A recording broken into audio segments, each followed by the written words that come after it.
Hey everybody, welcome to my channel Operation Black Box. ఈ రోజు మనం ఒక చాలా ఇంట్రెస్టింగ్ అండ్ ఇంపార్టెంట్ టాపిక్ గురించి మాట్లాడుకుందాం. గతంలో వెస్టర్న్ కంట్రీస్ మన ఇండియా సామర్థ్యాన్ని తక్కువగా అంచనా వేశాయి. మనల్ని బార్బేరియన్స్ అని, అంటే అభివృద్ధి చెందలేని వాళ్ళని లేబుల్ చేశాయి. కానీ 200 years ఆఫ్ కొలనైజేషన్, బ్రిటిష్ పాలన తర్వాత కూడా ఇండియా ఒక మేజర్ గ్లోబల్ పవర్ గా ఎమర్జ్ అవ్వడానికి రెడీగా ఉంది. ముఖ్యంగా డిఫెన్స్ మరియు మారిటైమ్ సెక్టర్స్ లో మన ప్రోగ్రెస్ అమేజింగ్ గా ఉంది. చూడండి మన డిఫెన్స్ ప్రొడక్షన్ ఎంత డ్రామాటిక్ గా పెరుగుతుందో. ఇయర్ బిట్వీన్ 2014 to 2015 లో జస్ట్ 600 crore రూపీస్ ఉంటే 2023-2024 నాటికి అది 1.27 లక్షల కోట్లపై పెరిగింది. అంతేకాదు డిఫెన్స్ ఎక్స్పోర్ట్స్ ఎగుమతులు ఏకంగా 35 రెట్లు మల్టిప్లై అయ్యింది. ఇది మన సెల్ఫ్ రిలయన్స్, ఆత్మ నిర్భరత ని క్లియర్ గా చూపిస్తుంది. మనం యాక్చువల్ టాపిక్ కి వెళ్లే ముందు, సిన్స్ లాస్ట్ 3 years నుంచి there is a war between Russia and Ukraine అని మీ అందరికీ తెలిసిందే. ఈ వార్ కి ముందు Europe energy was almost 80% dependent on Russian oil and gas. Since the war started, Europe slowly, దశల వారీగా its dependence on Russia ని కంప్లీట్ గా 0% కి రెడ్యూస్ చేసుకుంది at its own comfort. మరియు ఆయిల్ రిచ్ అరబ్ స్టేట్స్ నుండి ఎనర్జీ నీడ్స్ ని import చేసుకోవడం మొదలుపెట్టింది. సో తర్వాత రష్యా ఇండియాని చేరుకుంది మరియు మార్కెట్ ప్రైసెస్ తో పోలిస్తే వెరీ డిస్కౌంటెడ్ ప్రైస్ లో క్రూడ్ ఆయిల్ ని ఆఫర్ చేసింది. సో ఇండియా తన ఎనర్జీ నీడ్స్ ని రష్యా నుండి ఇంపోర్ట్ చేసుకోవడం యొక్క షేర్ ని 10% నుండి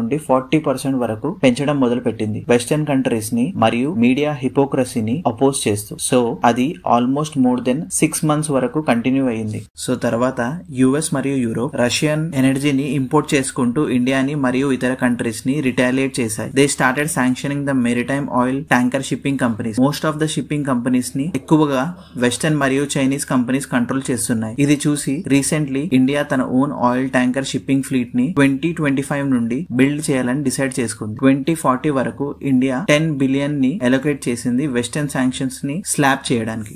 ఇప్పుడు మన యాక్చువల్ టాపిక్ మేరిటైమ్ సెక్యూరిటీకి షిఫ్ట్ అవుదాం. ఇది మన ఎనర్జీ మరియు ఎకనామిక్ సెక్యూరిటీకి చాలా చాలా క్రూషియల్. గ్లోబల్ షిప్ ఓనర్షిప్ లో ముఖ్యంగా ఆయిల్ ట్యాంకర్లలో వెస్టర్న్ కంట్రీస్ డామినేట్ చేస్తున్నాయి. దీని వల్ల మనం ఫారిన్ వెజిల్స్ పై డిపెండ్ అవ్వాల్సి వస్తుంది. రష్యాపై శాంక్షన్స్ వంటి జియోపొలిటికల్ టెన్షన్స్ టైంలో ఈ డిపెండెన్స్ వల్ల మనకు ఎంత వల్నరబిలిటీ ఉందో మనం చూసాం. ఈ డిపెండెన్సీ తగ్గించుకోవడానికి మన ఇండియన్ గవర్నమెంట్ ఒక హిస్టారిక్ ప్లాన్ అనౌన్స్ చేసింది. ఇయర్ 2040 వరకు సుమారు $10 billion అంటే అప్రాక్సిమేట్లీ 8,500 crores ఇన్వెస్ట్ చేసి 112 క్రూడ్ ఆయిల్ క్యారియర్లను ప్రొక్యూర్ చేయబోతున్నారు. తెలుసా, ఇవన్నీ కూడా మేక్ ఇన్ ఇండియా ఇనిషియేటివ్ కింద డొమెస్టిక్ గా బిల్డ్ అవుతాయి. ప్రస్తుతం మన లోకల్లీ బిల్డ్ ఆయిల్ ట్యాంకర్ల షేర్ కేవలం 5% మాత్రమే ఉంది. దీన్ని ఇయర్ 2030 వరకు 7% కి మరియు ఇయర్ 2047 నాటికి ఏకంగా 69% కి పెంచడమే టార్గెట్. సో ఇయర్ 2047 ఆ సంవత్సరం మనం పూర్తి డెవలప్డ్ నేషన్ గా అవ్వాలని ఆశిస్తున్నాం. ఎందుకంటే మనం 87% క్రూడ్ ఆయిల్ ఇంపోర్ట్ చేసుకుంటాం. అది కూడా ఫారెన్ ఓన్డ్ ట్యాంకర్ల ద్వారానే వస్తుంది. ఒకవేళ ఈ వెజల్స్ అవైలబుల్ గా లేకపోతే మనకు ఎనర్జీ క్రైసిస్ వచ్చే రిస్క్ ఉంది.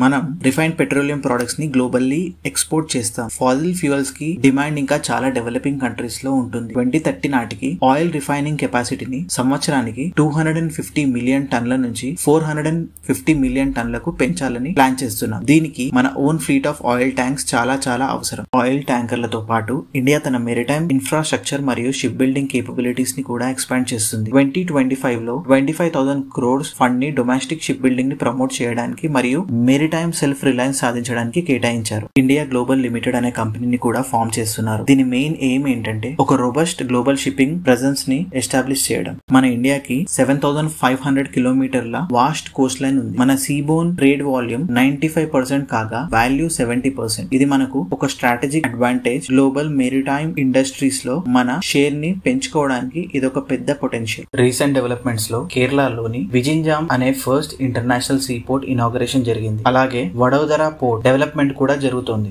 గ్లోబల్ హెవీ ఇండస్ట్రీస్ తో మేజర్ కొలాబరేషన్ కూడా జరుగుతున్నాయి. సౌత్ కొరియాకు చెందిన Hyundai heavy industries, Samsung heavy industries మరియు జపాన్ కి చెందిన ఎన్బి లైన్స్ తో లోకల్ షిప్ బిల్డింగ్ కోసం పార్ట్నర్షిప్స్ ఉన్నాయి. ఇది మన మెరిటైమ్ ఇండస్ట్రీ ఎంతో వేగంగా డెవలప్ అవుతుందో చూపిస్తుంది. ఈ గ్రోత్ పొటెన్షియల్ స్టాక్ మార్కెట్ లో కూడా కనిపిస్తుంది. షిప్ బిల్డింగ్ సప్లై చైన్ కు సంబంధించిన కంపెనీలు స్ట్రాంగ్ గెయిన్స్ తో దూసుకుపోతున్నాయి. ఇది ఇన్వెస్టర్లలో పెరుగుతున్న కాన్ఫిడెన్స్ ని రిఫ్లెక్ట్ చేస్తుంది. ఈ వీడియోకి కంక్లూజన్ చెప్పాలంటే ఇండియా యొక్క మెరిటైమ్ సెల్ఫ్ రిలయన్స్ వైపు అడుగులు వేయడం డిఫెన్స్ ప్రొడక్షన్ లో సాధించిన ఇండిపెండెన్స్ ఎంత ముఖ్యమో అంత క్రిటికల్. రష్యా యుక్రెయిన్ వార్ వంటి జియోపొలిటికల్ టెన్షన్స్ మనకు చూపించిన వల్నరబిలిటీని అధిగమించడానికి మరియు ఎనర్జీ సెక్యూరిటీని కాపాడుకోవడానికి ఇది చాలా అవసరం. అంతేకాదు, మేక్ ఇన్ ఇండియా ఇనిషియేటివ్ ద్వారా స్వదేశీ షిప్పింగ్ ఫ్లీట్ ను నిర్మించడం వెస్టర్న్ శాంక్షన్ ఒక విధమైన సమాధానం. ఇది మన ఎకనామిక్ సవెరెనిటీని,